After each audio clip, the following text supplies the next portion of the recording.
Assalamualaikum warahmatullahi wabarakatuh. Kita lanjutkan pembelajaran selanjutnya yaitu pada pembelajaran 6 ya. Jadi pembelajaran 6 tema 1 selamatkan makhluk hidup, subtema 1 tumbuhan sahabatku di kelas 6 ya. Kita mulai. Jadi ini halaman pertama, ini pada pembelajaran 6, dan kita baca pembelajaran 6. Tumbuhan merupakan sumber kehidupan bagi manusia dan hewan di muka bumi. Tentu ini sudah tidak dipertanyakan lagi ya, karena tumbuhan itu menghasilkan oksigen dan menghasilkan makanan ya. Jadi oksigen dan makanan. Jadi yang jelas di sini tumbuhan menghasilkan oksigen ya. Nah, jadi kenapa dia menjadi sumber kehidupan? Menghasilkan oksigen yang utama plus makanan. Nah, jadi ini yang utama. Kemudian selanjutnya, jadi tentu sumber energi itu menghasilkan makanan dan dapat menjaga kesehatan manusia karena tumbuhan itu menghasilkan obat ya, obat. Nah, di sini menghasilkan obat. Dengan adanya sumber energi dari tumbuhan, kamu dapat melakukan aktivitas setiap hari. Betul. Di sini ada ayo mencoba. Kamu ada sebuah permainan di sini. Masih ingatkah kamu dengan permainan ambil benderanya? Nah, ini hari ini kamu akan melakukan permainan yang berbeda dengan menggunakan teknik berlari. Ini adalah SPK penjas ya. Penjasor. Jadi nanti ini tidak kita praktekkan di sini. Nanti kita praktekkan di pembelajaran penjas ya, di pembelajaran penjas. Jadi ini permainan pada halaman ini tidak kita praktekkan, silakan kamu praktek sendiri. Ini tidak kita praktekkan dalam pembelajaran ini. Kita akan lanjutkan ke halaman berikutnya saja ya. Ini tidak, karena ini penjas ya, penjas tidak masuk tema untuk menyingkat pembelajaran, bukan menyingkat sebenarnya ya. Jadi istilahnya melompati yang pelajaran lain, karena ini masuk penjas, nanti biar diajarkan oleh yang penjas saja. Kita lanjutkan. Di sini ada sebuah gambar, kita lihat gambarnya. Sudahkah kamu membekali tubuh dengan menu sarapan yang sehat tadi pagi? Menu sarapan yang sehat itu menu sarapan yang bagaimana ya? Tentunya menu sarapan sehat itu adalah menu sarapan yang memiliki gizi seimbang istilahnya ya. Gizi seimbang. Jadi di sini menu sarapan sehat itu adalah menu yang memiliki gizi seimbang. Jadi kalau sehat itu gizinya seimbang. Gizi seimbang. Nah, jadi kalau gizi seimbang itu menu sarapannya pasti sehat. Gizi seimbang tentu banyak sayurannya, ada karbohidratnya, ada proteinnya, ada. Jadi di sini ada istilahnya ada vitamin, nah ya vitamin dan mineral. Ini gizi seimbang. Ya tentunya selain itu harus ada karbohidrat. Nah, karbohidrat. Selain karbohidrat ada lemak juga.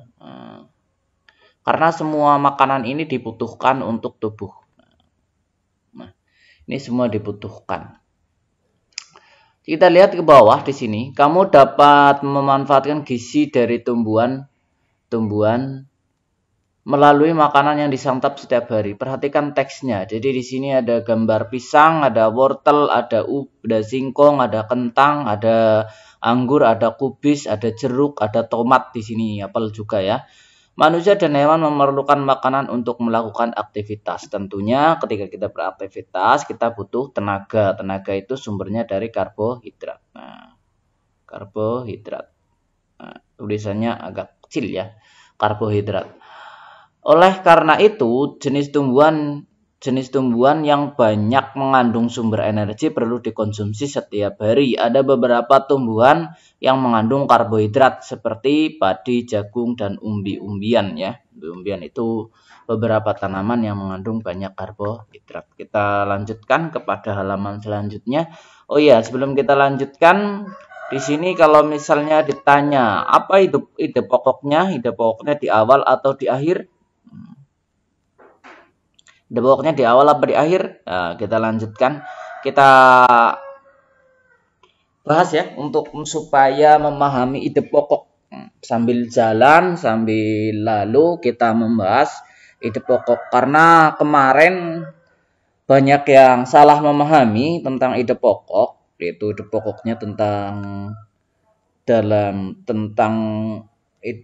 masalah jagung kemarin itu banyak yang salah ide pokoknya, dan beberapa teks tentang yang Indonesia kemarin, kekayaan alam Indonesia itu juga banyak yang belum tepat. Maka nanti kita bahas dulu ya. Kita ulangi ya supaya materinya nanti agak mudah dimengerti.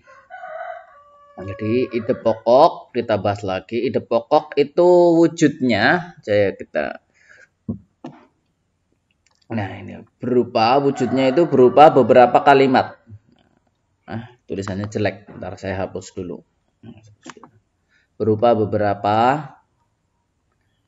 kata ya, bukan kalimat, kata. Nah, di sini ada beberapa kata. Jadi di sini kalau sampai satu kalimat itu namanya bukan ide pokok, tapi itu adalah kalimat utama. Jadi kan kita ambil dari sini ide pokoknya. Jadi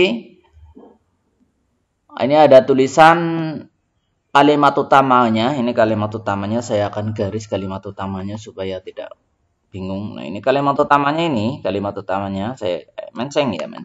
Saya hapus dulu. Agak susah ya.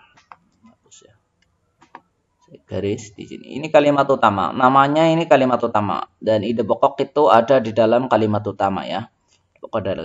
Kalimat utamanya, manusia dan hewan memerlukan makanan untuk melakukan aktivitas sehari-hari.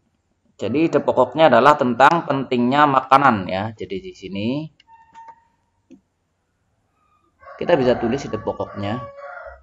Nah, pentingnya makanan. Bagi, boleh di sini. Bagi manusia dan hewan. Kalau disingkat lagi boleh di sini.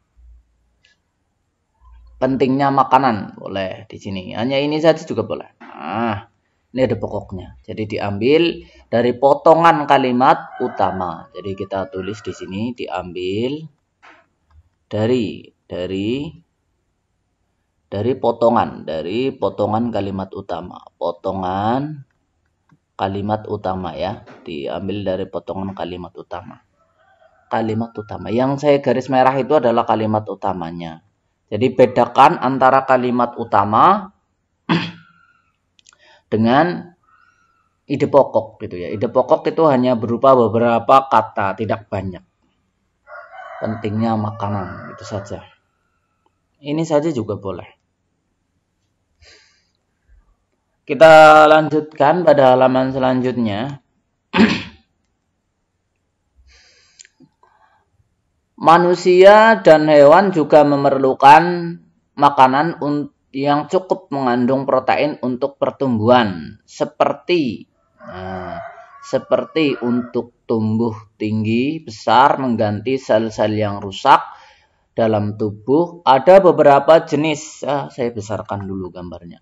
Ada beberapa jenis tumbuhan yang mengandung protein sehingga membuat kita tumbuh sehat. Tumbuhan tersebut adalah kacang kedelai yang terdapat pada tahu dan tempe, kacang tanah, kacang merah, kacang hijau, serta jenis kacang-kacangan lain. Manusia membutuhkan jenis makanan yang mengandung vitamin. Vitamin diperlukan untuk menjaga kesehatan dan melindungi tubuh kita dari serangan berbagai penyakit. Ada beberapa jenis tumbuhan yang mengandung vitamin untuk menjaga tubuh kita agar selalu sehat, yaitu sayuran dan buah-buahan. Sayuran dan buah-buahan tersebut meliputi bayam, kangkung, kacang panjang, terong, buncis, tomat, pepaya, mangga, apel, jeruk, dan banyak lagi. Maksudnya banyak yang lainnya ini selainnya ya. Banyak lagi. Bacalah teks di atas dalam hati, temukan ide pokoknya. Jadi nanti kamu cari ide pokoknya di atas. Cari ide pokoknya di atas tadi. Nah, lalu Kamu bisa membuka halaman sebelumnya untuk membaca kembali apa yang dimaksud dengan kesimpulan yang baik. Jadi di sini saya akan tulis lagi pengertian ide pokok supaya ingat. Ide pokok adalah kata kunci. Nah, saya bisa dalam pengertian lain adalah kata kunci. Kata utama saja, utama atau kunci. Kunci yang dibahas dalam paragraf. Wujudnya hanya beberapa kalimat, nah di sini. Hanya beberapa kata saja, beberapa kata. Lah nanti itu tolong dimasukkan ke sini. Itu tadi sudah diberi contoh yang nomor 1. Lah kesimpulan, nah ini kesimpulan. Tulisannya agak jelek ya, sebentar ya. Saya hapus dulu. Agak jelek. Ini kita tulis kesimpulannya. Nah, kesimpulan di sini adalah saya tulis adalah hal utama. Kesimpulan itu hasil akhir dari pembahasan. Hasil akhir dari sebuah pembahasan ini disebut kesimpulan. Atau disebut juga hasil akhir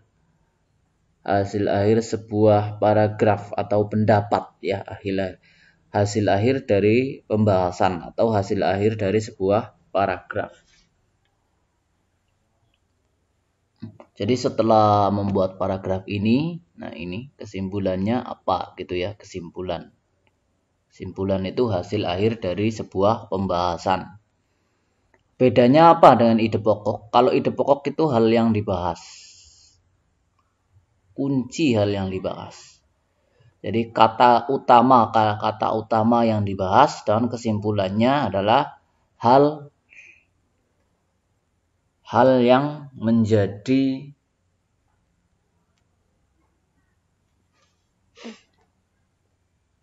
pengingat bisa dikatakan pengingat gitu ya, pengingat atau menjadi sebuah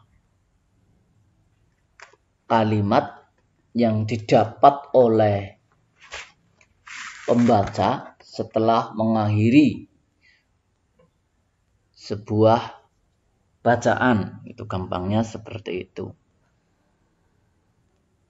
Nah, wujudnya apa? Wujudnya kesimpulan apa? Wujudnya apakah hanya beberapa kata? Nah, kesimpulan itu berwujud. Nah, berwujud ya. Nah,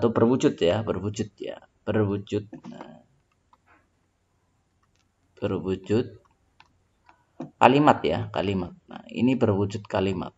Silakan. Bukan hanya beberapa potongan kata saja, tapi dia wujudnya kalimat. Jadi nanti ini boleh satu kalimat saja ini dimasukkan ke sini. Nah, ini nanti silakan di situ. Gitu ya. Wujudnya satu kalimat.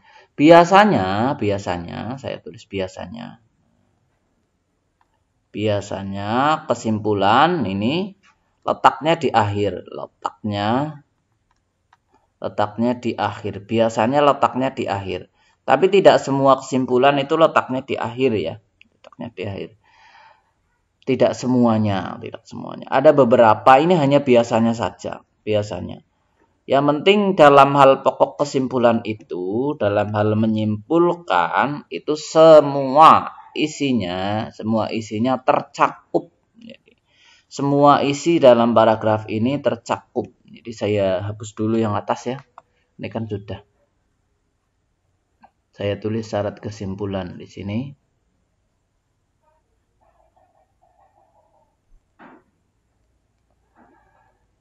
Syarat kesimpulan yang baik. Ya, hapus.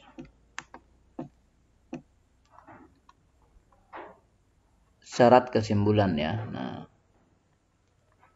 syarat kesimpulan itu, satu, mencakup seluruh.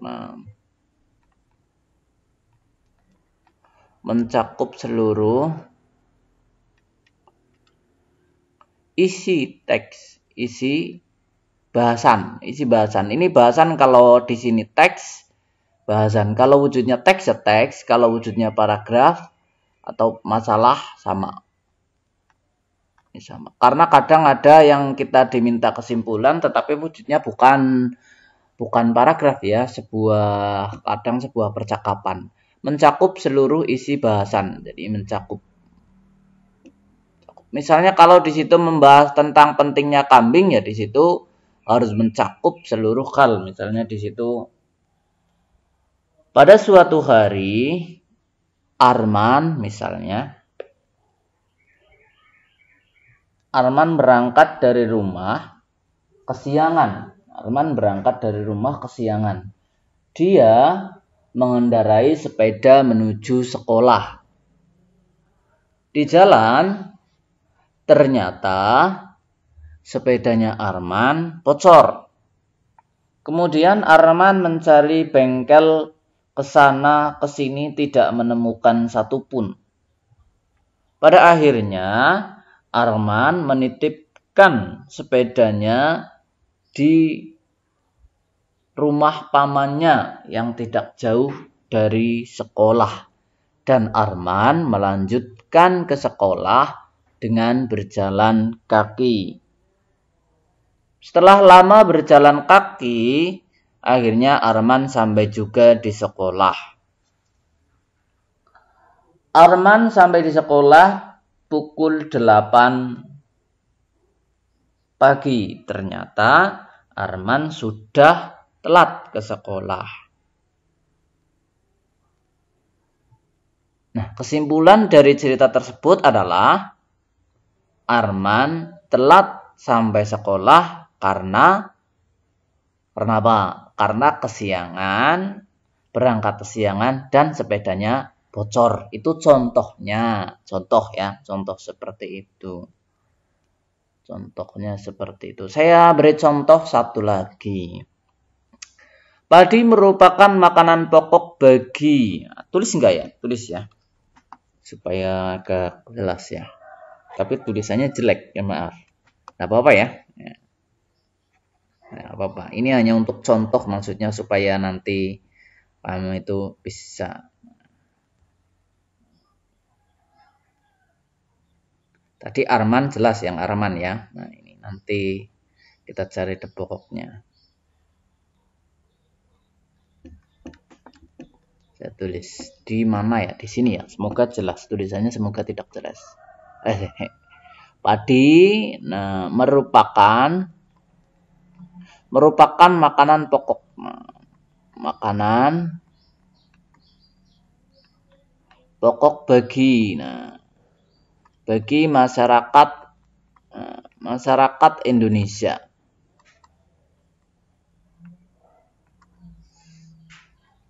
Padi diolah menjadi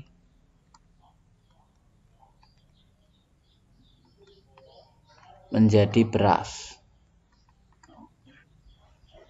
Padi diolah menjadi beras. Kita lanjutkan. Masyarakat Indonesia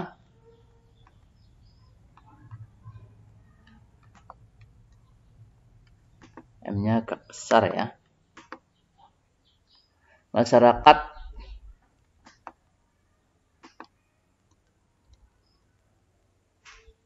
Indonesia mengolah beras.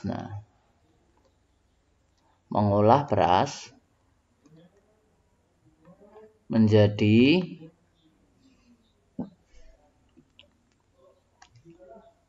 berbagai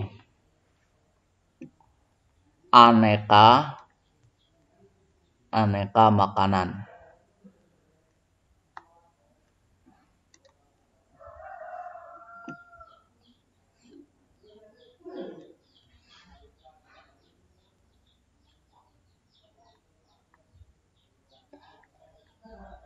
Beberapa hasil olahan.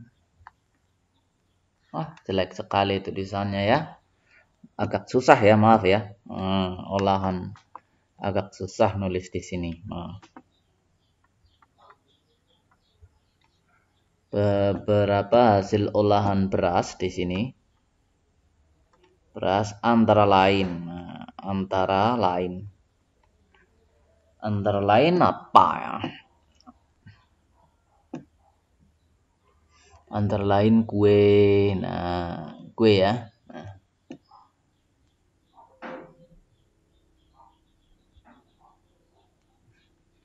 Bubur, ada juga bubur ya. Ada juga bubur. Kue, bubur, kemudian beras ini ya, olahan dari beras.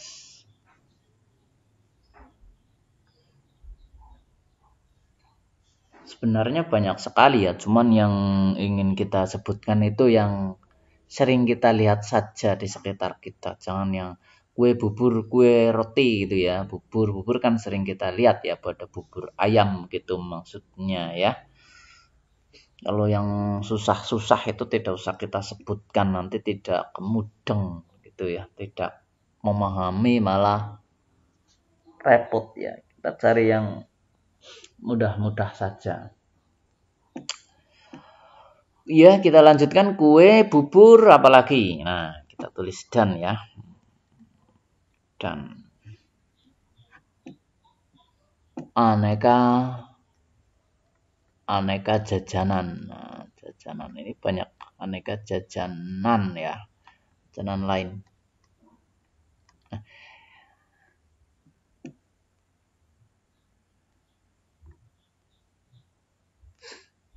Hal ini menandakan pentingnya beras bagi masyarakat Indonesia.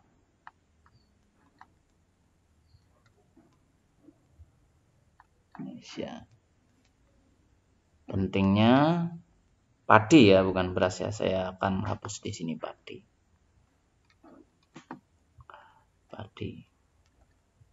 Nah, di sini kalau ditanya ide pokoknya apa? Nah, ide pokoknya adalah ini, padi, makanan pokok. Makanan pokok masyarakat Indonesia. Makanan pokok masyarakat Indonesia. Padi merupakan makanan pokok masyarakat Indonesia. Ini ide pokoknya. Kesimpulannya tentang pentingnya padi sangat dibutuhkan ya. Boleh juga padi sangat penting bagi masyarakat Indonesia. Ini kesimpulannya. Jadi kesimpulannya tadi kita katakan bisa terletak di akhir. Pada paragraf ini letaknya memang di akhir ya. Pada paragraf ini letaknya memang di akhir. Pentingnya padi bagi masyarakat Indonesia. Pentingnya apa saja? Dia dapat dijadikan makanan pokok.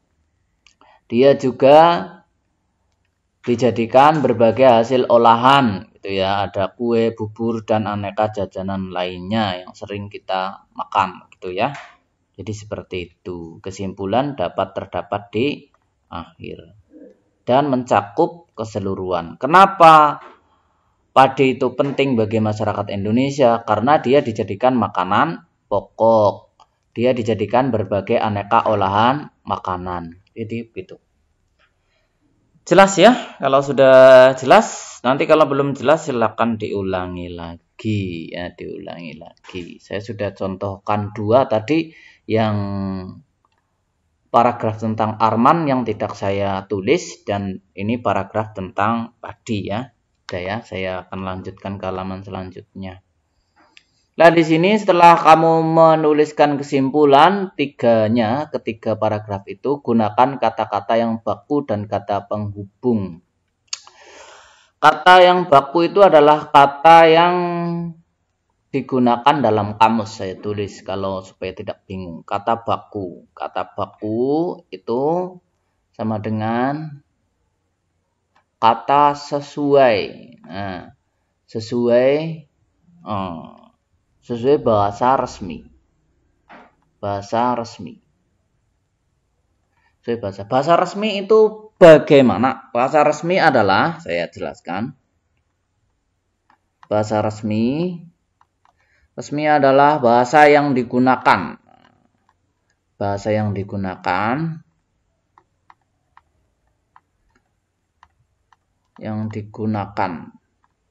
dalam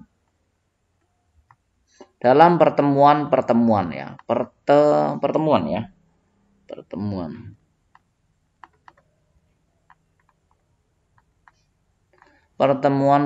resmi. Nah, pertemuan resmi itu seperti apa? Seperti rapat.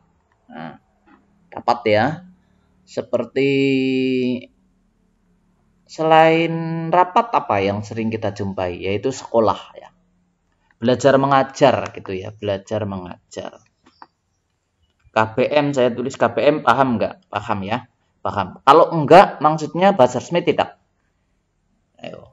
Enggak dan tidak itu beda ya. Walaupun pengertiannya sama, tapi makna esensi, esensi sulit sekali, Pak. Esensi itu pokok ya. Jadi enggak, saya tulis di sini. Untuk contoh. Enggak. Nah, enggak ini tidak resmi ya. Tidak resmi. Resminya apa? Resminya yaitu tidak. Nah, ini contoh ya. Kita diperbolehkan menggunakan kedua-duanya, namun ada beberapa waktu yang kita harus menggunakan salah satunya. Nah, kalau dalam mengobrol itu juga bahasa tidak resmi. Resminya apa? Bercakap, cakap. Jadi kalau kita sedang bercakap-cakap dalam sebuah rapat atau KBM, kegiatan belajar mengajar, saya tulis KBM di sini, KBM. Atau upacara boleh ya, upacara. Upacara tahu, upacara seperti 17 Agustus ya, ini dan banyak kegiatan lainnya ya. Rapat bukan repot ini ya, rapat. Nah, bahasa resmi adalah bahasa yang digunakan, kebanyakan ini ya, terlalu banyak. Kebanyakan bahasa resmi tidak. Nah, bukan, resminya adalah terlalu banyak. Nah, ini adalahnya saya tulis yang betul ya. Adalah bahasa yang digunakan dalam pertemuan resmi seperti rapat, kegiatan belajar mengajar, dan upacara. Enggak, bahkan bahasa resmi, tidak, ini resmi. Nah, resmi ini baku ya, baku. Ya, ini yang tidak resmi. Gunakan kata baku dan kata penghubung. Kata penghubung itu seperti apa contohnya? Kata hubung itu banyak sekali ya. Kata hubung itu banyak sekali. Ada dan, ada namun, ada tetapi. Tetapi. Nah, boleh kata-kata yang selain ini. Oleh karena itu boleh. Oleh karena itu. Boleh juga oleh sebab itu. Oleh sebab itu. Wah, jelas yang besar-besar tulisannya. Ya udah. Ya udah. Nah, ini kita tulis ya udah. Ya udah. Ini bahasa resmi bukan? Nah, bukan. Nah, ini bukan resmi. Resmi. Yang betul apa resminya? Ya sudah. Ya sudah. Oh, berarti kalau begitu dapat kita ambil kesimpulan ciri-ciri bahasa tidak resmi. Dapat ya.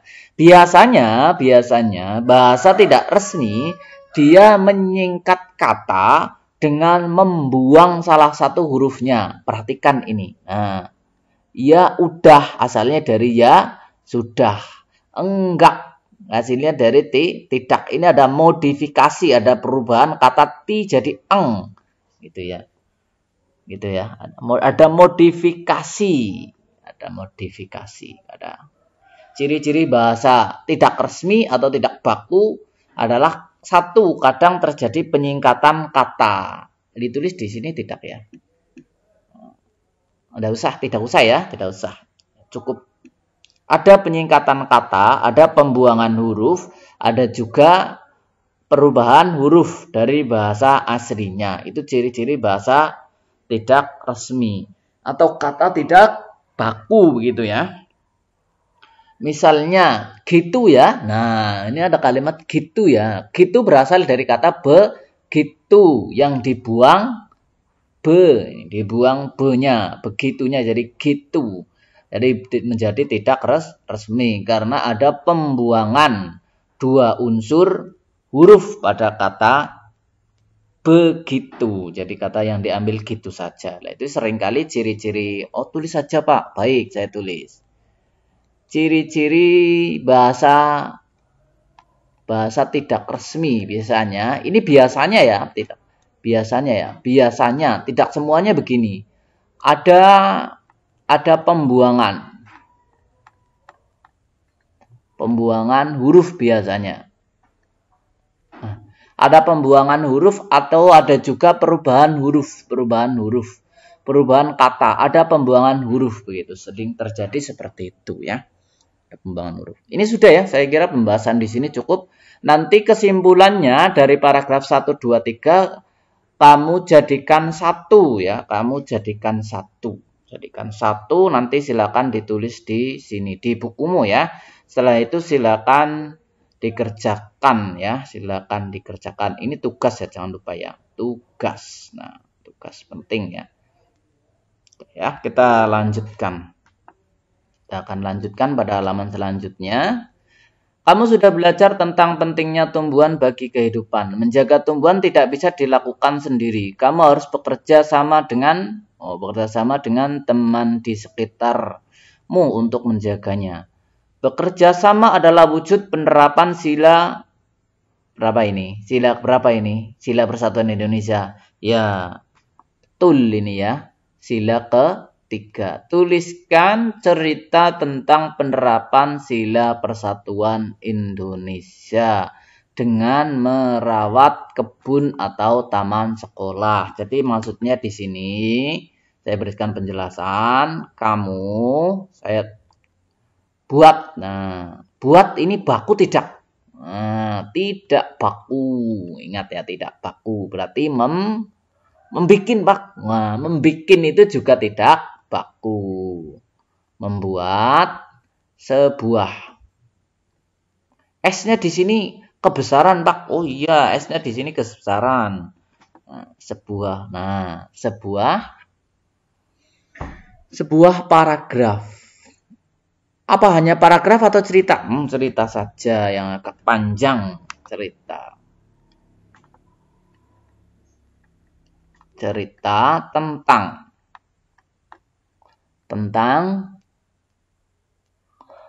penerapan.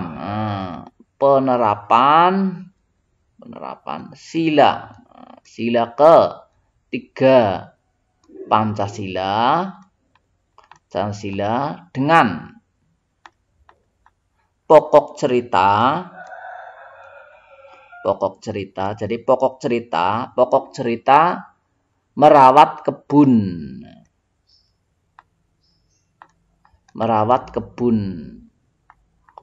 Atau taman sekolah.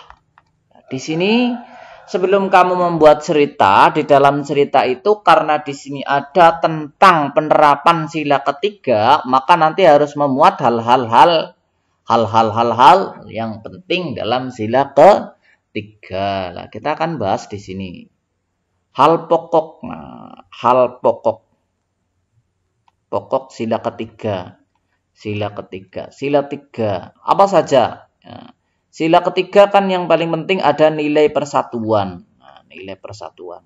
Jadi dalam ceritamu nanti harus menggambarkan nilai persatuan. Ada cerita tentang penerapan nilai persatuan. Ada cerita tentang penerapan nilai kerja sama. Ada cerita tentang penerapan nilai gotong royong, gitu ya. Gitu ya, itu bahasa resmi tidak? Bukan. Begitu ya, gitu ya, itu yang resmi. Gotong royong. Nah, di sini harus ada penerapan beberapa nilai ini. Ini saya mengambil yang gampang-gampang. Ini yang mudah-mudah saja. Mudah-mudah untuk diterapkan. Jadi dalam ceritamu nanti di sini, cerita kamu di sini nanti harus memuat tentang penerapan. Nah, ini ya saya tulis penerapan. Penerapan nilai persatuan, penerapan nilai kerjasama, penerapan nilai gotong royong. Pertanyaannya, harus berapa paragraf, Pak? Sebanyak-banyaknya, semampu kamu, semampu kalian. Yang penting di sini ada nilai ini. Ceritanya tentang merawat kebun atau taman sekolah. Jangan lupa diberi judul, ya. Sekolahnya di mana gitu ya. Nanti harus begitu. Jangan tiba-tiba sekolah kami. Lah, sekolah kamu di mana? Itu harus disebutkan supaya jelas. Kami dan kawan-kawanmu siapa? Namanya harus disebutkan. Saya titik-titik merawat kebun sekolah kamu siapa? Lah itu nama kamu juga harus disebutkan dalam cerita itu, dalam ceritamu itu. Supaya apa? Supaya yang menjadi tokoh dalam ceritanya itu jelas. Dan supaya nanti latar ceritanya, tempat terjadinya cerita, dan waktu terjadinya cerita jelas. Begitu, itu hal-hal pokok yang harus diperhatikan dalam cerita yang akan kamu buat nanti di sini. Silakan dibuka bukunya, silakan dikerjakan. Ini juga merupakan tugas wajib. Nah, tugas wajib. Ingat ya, yang penting hal pokoknya tentang ini, kemudian nilai-nilai yang harus diterapkan. Hal pokok dalam sila ketiga ini harus ada dalam cerita, harus ada dalam cerita. Kita lanjutkan materinya ya, kita lanjutkan pada halaman selanjutnya. Buatlah rencana penerapan sila persatuan Indonesia. Saya perbesar. Buatlah rencana tentang penerapan sila persatuan Indonesia di sekolah. Isilah tabel berikut terkait rencanamu bekerja sama dengan teman-teman satu kelompok merawat lingkungan sekolah. Jadi di sini kamu silakan membuat nama kelompok. Beri contoh tidak? Saya beri contoh. Ya, baik, saya akan beri contoh di sini ya. Misalnya ini misalnya saya beri contoh di sini, kelompoknya namanya kelompok misalnya elang. Kelompok elang. Tugas misalnya menyiram lombok. Wah, menyiram lombok. Tempatnya kebun. Kurang jelas ya, saya hapus. Kelihatannya terlalu besar tulisannya. Tulisannya terlalu besar. Tugas ya. Menyiram kebun. Nah, menyiram lombok. Kalau ditulis tanaman lombok boleh. Ini hanya contoh saja. Contoh. Tempat. Kebun sekolah. Waktu pukul 07.00 pagi. Pagi di sini ya. Ini contohnya. Contoh nama kelompok. Lah kamu silakan membuat seperti ini dengan kelompokmu. Ini hanya contoh. Nanti kamu beri nama kelompokmu sendiri. Ya. Tugasnya juga sendiri. Jangan sama-sama menyiram lombok. Waktunya boleh kamu tentukan. Boleh pagi, boleh waktu istirahat, boleh siang hari. Tempatnya tidak harus kebun sekolah. Ini kan pas kebetulan tugasnya menyiram lombok. Kan ada tugas-tugas yang lain terkait dengan merawat lingkungan sekolah. Ya, merawat kan banyak kegiatannya, ada menyapu, mengepel, dan lain-lain ya. Ini nanti silakan kamu buat, Kemudian nanti suatu saat ketika kamu sudah berangkat sekolah, maka silakan dilaksanakan di sekolah. Siap ya? Siap harusnya. Oke ya, silakan kamu buat ya, membuat ini. Jangan lupa pakai kotak karena di sini pakai kotak ya. Jangan kemudian kotaknya dihilangkan, tidak ya. Berusaha pakai kotak yang sesuai pada buku ini. Jadi ini rencana-rencana ya, rencana-rencananya. Saya ingatkan lagi dalam hal penerapan sila ketiga itu harus ada penerapan nilai kerjasama, ada nilai tadi nilai gotong royong, ada nilai persatuan, Ada lagi tidak banyak, cuman tidak saya tambahkan semua. Baik, saya tambahkan satu lagi lah. Nilai rela berkorban.